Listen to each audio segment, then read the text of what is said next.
তাই মোৰ প্ৰথম প্ৰেম।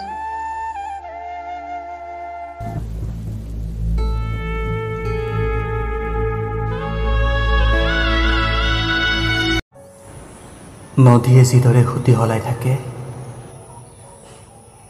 জীৱনেও হঠাৎ সুতি সলালে।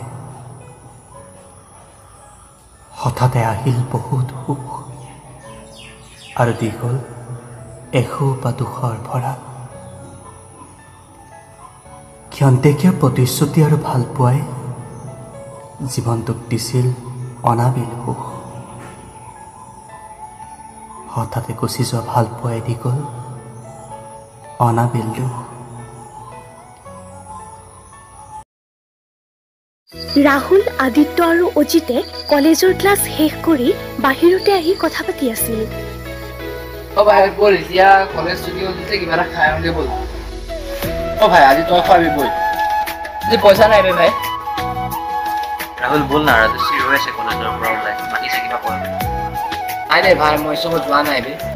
মই নাযাওঁ, মই ছোৱালী ক্ষেত্ৰতো ভাল নাপাওঁ বে। আজিলৈকে গৈ পোৱা নাই, নাযাওঁ মই। ভাই তুমি মোৰ কাৰণে অলপো যাব নোৱাৰে? ভাই যা কি কাৰণে মাতিছে ঠিক নাই। পাব নালাগে, তোৰ ভাই আছো নহয় ন, যামেই ন, তই চেন্টি ফালিব লাগে ন কেলে। বল বল, হ'ব বল। আদিত্যটো থাক থাক দেই, আৰু তাত গৈ বেছি টাইম নকৰিবি দেই। মইতো এইচব ভাল নাপাওঁ জানোৱেই, মইতো আকৌ এৰি থৈ গুচি আহিব পাৰা। ৰাজশ্ৰীৰ লগতে আৰু এজনী ছোৱালী আছিল। যিহেতু মই বাইক চলাইছিলো, সেইকাৰণে মই দূৰৰ পৰাই সিহঁতক দেখা পাইছিলো। দুইজনীয়ে গৰমত ফোপাই জোপাই আছিল আৰু মই গম পাইছিলো যে ৰাজশ্ৰী এতিয়া অজিতক দিব, আৰু মোৰ মনে মনে অলপ হাঁহি উঠিছিল। আমি সিহঁতৰ ওচৰতে বাইকখন ৰখালো আৰু অজিত বাইকৰ পৰা নামি গ'ল।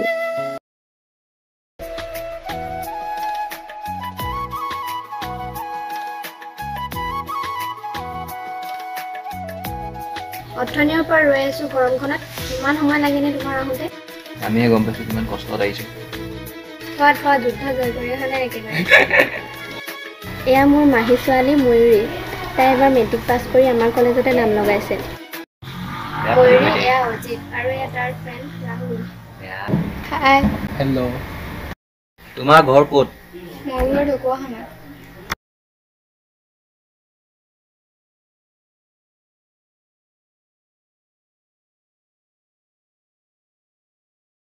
মোৰ এনে লাগিছিল কেতিয়া ইয়াৰ পৰা যাম। তাইৰ চকুত চকু পৰিল, মই চকু তল কৰি দিলো। ভালকৈ নাচালো যদিও তাই দেখাত ধুনীয়া আছিল। বল যাওঁ, দেৰি হৈছে। বৈ বৈ।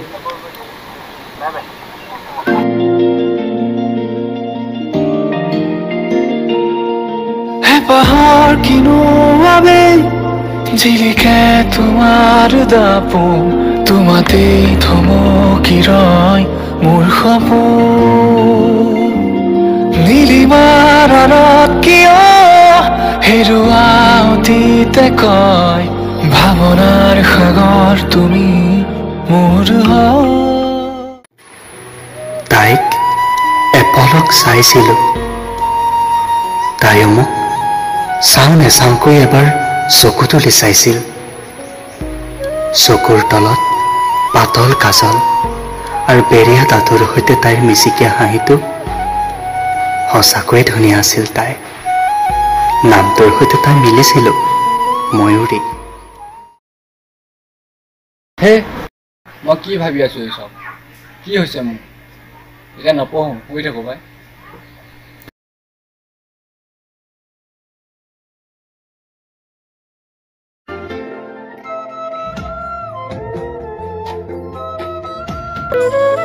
পিছদিনা তিনিআলিত অজিত, ৰাহুল আৰু আদিত্যৰ আড্ডা হৈ থাকোঁতে, বিভিন্ন ধৰণৰ কথা পাতি তিনিওজনে হাঁহি থাকোঁতে হঠাৎ ৰাহুলৰ মুখত এনেদৰে ওলাল। আদিত্য, মোৰ ন ময়ূৰী বুলি কোৱা ছোৱালীজনী বৰ কিবা এটা ভাল লাগিছে। বা ৰাহুল, তোৰ মুখত ছোৱালী কথা নাপায় দেই, নাপায় নাপায়। কি হৈছে বে ইয়াৰ? ছোৱালী এজনীৰ কথা ছোৱালী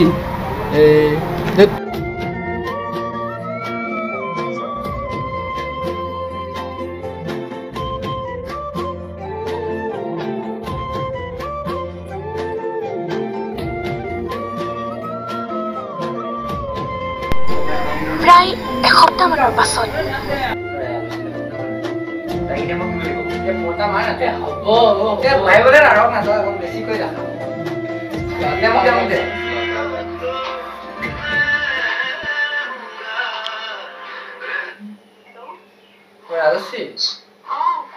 ময়ূৰ নাম্বাৰটো দিয়া না তাই এবাৰ মেট্ৰিক পাছ কৰিছেহে বেছি দিন হোৱাই নাই তাই ফোন কিনাই নাই ঠিক আছে হ'ব দিয়া হ'ব দিয়া কথাটো শুনি সিহঁতৰ অলপ বেয়া। সিহঁতে তেনেকে কথা পাতি থাকোতে ৰাজশ্ৰী আকৌ ফোন কৰিলে। হেল্ল' ৰাহুল ময়ূৰীৰ এটা ফেচবুক একাউণ্ট আছে তুমি যদি কিবা কথা পাতিব বিচাৰা তাতে পাতিব পাৰা হয় নেকি কি বুলি আছে ময়ূৰী বুলিয়ে আছে হ'ব দিয়া মই তাইক ফ্ৰেণ্ড ৰিকুৱেষ্ট এটা পঠিয়াই আছো হা তাই একচেপ্ট কৰিব ক'বাচোন সোনকালে অ'কে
হেল্ল' এইটো মোৰ নিউ নাম্বাৰ দেউতাই নতুনকৈ আনি দিছে ফোনটো কাইলৈ মই পিজিলৈ যাম যে হয় মোলৈ ফোন মেছেজ কৰিলে ইয়াতে কৰিব পাৰিব হ'ব দিয়ক এনেদৰে কথা পাতি পাতি ৰাহুলে ময়ূৰীক মনৰ কথাটো কৈ পেলালে হেল্ল' এয়া ভাত খাওঁতে বিছনাত বহি আছো শুনাচোন কওকচোন তুমি মোক আপুনি বুলি মাতিব নালাগে তুমি বুলিয়ে মাতিবা হ'ব আকৌ আপুনি হ'ব বাৰু কোৱাচোন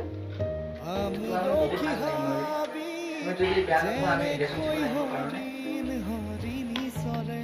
শুনাচোন মই তোমাক অলপ পিছত ফোন কৰি আছো ৰাহুলে বহুত সাহস গোটাই কথাষাৰ কৈছিল তাইক কিন্তু তাই কোনো উত্তৰ নিদিয়াকৈ ফোন পিছত কৰিম বুলি কাটি দিলে বেয়া নাপাবা হা অথনি তুমি মোক কথাখিনি ক'লা চ' মই বহুত এক্সাইটেড হৈ কৈছিলোঁ চ' সেইবাবে একো ক'ব নোৱাৰিলোঁ আচলতে ময়ো তোমাক ভাল পাই পেলাইছোঁ কিন্তু তুমি মোক আগত কোৱাটোহে মই বিচাৰিছিলোঁ তোমাৰ আনচাৰটো পজিটিভ হোৱাৰ কাৰণে মোক খুবেই ভাল লাগিছে গম পাইছা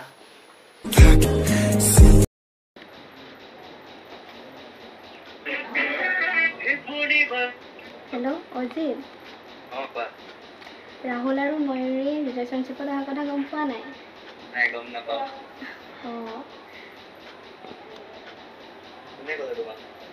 নাই গম পাওঁ ময়ূৰীয়ে কৈছে তাই সেইদিনাখনি কৈছিলে মোক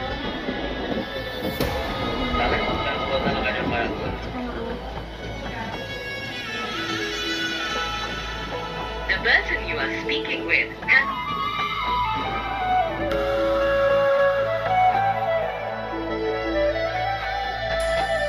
এনেদৰে দিনবোৰ গৈ থাকে ময়ূৰী আৰু ৰাহুলে খুব কথা পাতে ৰাহুল আৰু ময়ূৰীৰ সম্পৰ্কটো খুবেই মজবুত আছিল বুলি এই কথাষাৰ প্ৰায় ৰাহুলে মনতে ভাবিছিল ৰাহুলে ময়ূৰীক খুব ভাল পাইছিল আৰু বিশ্বাস কৰিছিল কিয়নো ময়ূৰী তাৰ প্ৰথম ভাল এদিনাখন সিহঁতি গোটেইবিলাকে লগ হৈ ক'ৰবাত যোৱাৰ সিদ্ধান্ত ল'লে। অজিত, ৰাজশ্ৰী, ময়ূৰী, ৰাহুল আৰু আদিত্য গোটেইবিলাকে ক'ৰবাত ফুৰিব যোৱাৰ কথা ভাবিলে। গোটেইবিলাকে কনফাৰেন্স কল কৰি ঠাইখিনি ঠিক কৰিলে আৰু সকলোৱে মান্তি হ'ল। তেনেতে আদিত্যই ক'লে যে ৰাহুল পাৰ্টিটো তৈৰি কৰে বেটি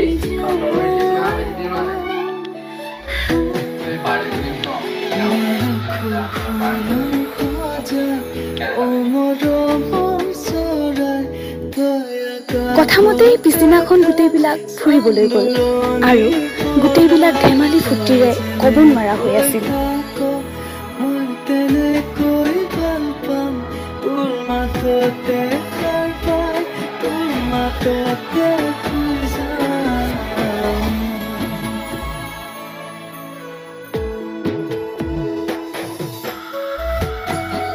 ময়ূৰী আৰু ৰাজশ্ৰীয়ে ফটো মাৰিব ধৰিলে। ময়ূৰীয়ে ৰাহুলৰ হাতত ফোনটো দি ক'লে,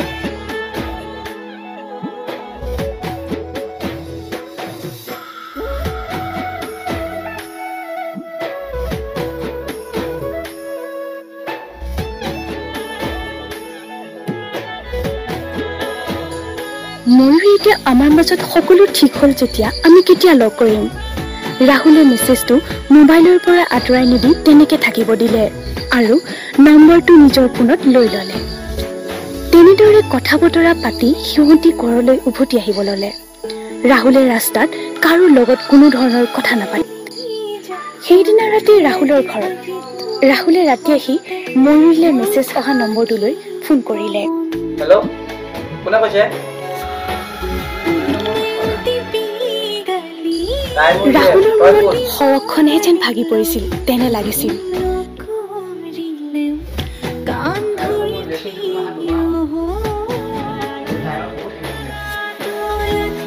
আমাৰ ছমাহমানৰ আগতে বেকআপ হৈছিলে, কিন্তু আমি এবছৰ আগৰমানৰে ৰিলেশ্যনশ্বিপ আছিলোঁ। আমি আজি এসপ্তাহমানৰ আগত আকৌ ৰিলেশ্যনশ্বিপত আহিছোঁ। কৰি আছোঁ। এতিয়া মই BA fourth sem ময়ূৰী আমাৰ কলেজতে পঢ়ি আছে। আমাৰ মই হাই ছেকেণ্ডেৰী ফাৰ্ষ্ট ইয়েৰ কৰি আছোঁ, কিন্তু আমি আগতে একেবাৰে পঢ়িছিলোঁ। কাইলৈ মোক ময়ূৰীৰ লগত লগটো কৰাই দিবি।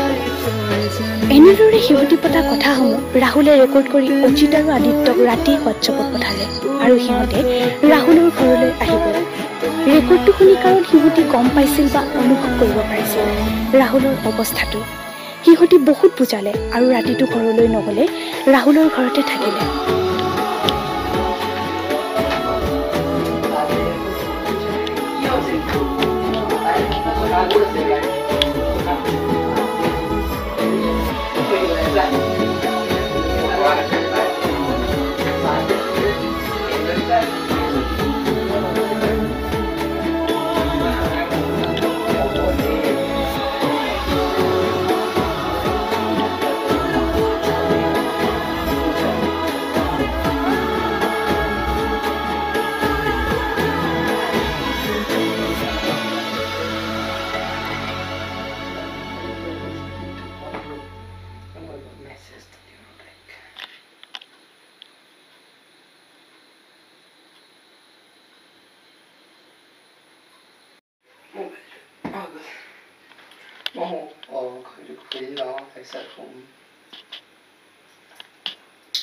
ৰাহুলৰ ফোনৰ পৰা ময়ূৰীক কলেজৰ ওচৰত লগ কৰিবলৈ মেছেজ দিলে।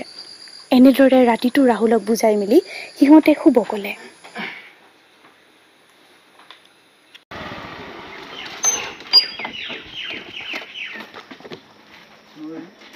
তুমিতো মোৰ মানসৰ কথাটো এবাৰ ক'ব পাৰিলাহেঁতেন। তুমি মোৰ পৰা কিয় লুকুৱাই ৰাখিলা? তুমি যে তাক পাছত আকৌ ভাল পাইছিলা, তুমি তাক মোৰ পৰা লুকুৱাই তুমি কি পালা? মোক এনেদৰে ভাঙি তুমি কি পালা? মোৰ হৃদয়খন টুকুৰা টুকুৰি কৰি দিলে।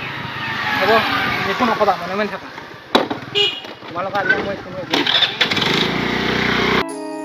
এনেদৰে কৈ অলপো নৰয় বাইকখন জোৰকৈ লৈ ৰাহুল গুচি যায়। অজিত, আদিত্য আৰু ৰাজশ্ৰী কোনো একো নকয় আৰু গুচি যায়। কেৱল মানস আৰু ময়ূৰী ৰৈ যায়।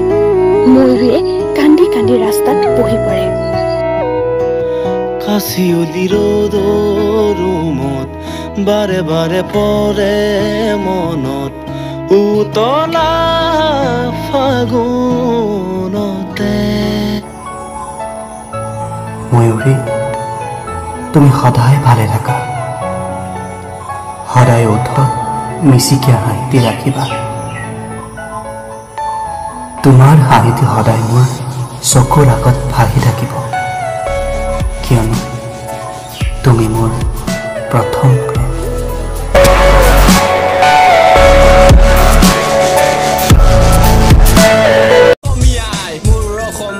মই মৰম যাচিলো অসমৰে সন্তান হৈ ৰচনা ৰচিলো মোৰ ৰক্তৰে ভৰা মোৰ গানৰ কলম হলো অসমীয়া আমি চাও জয় আই অসম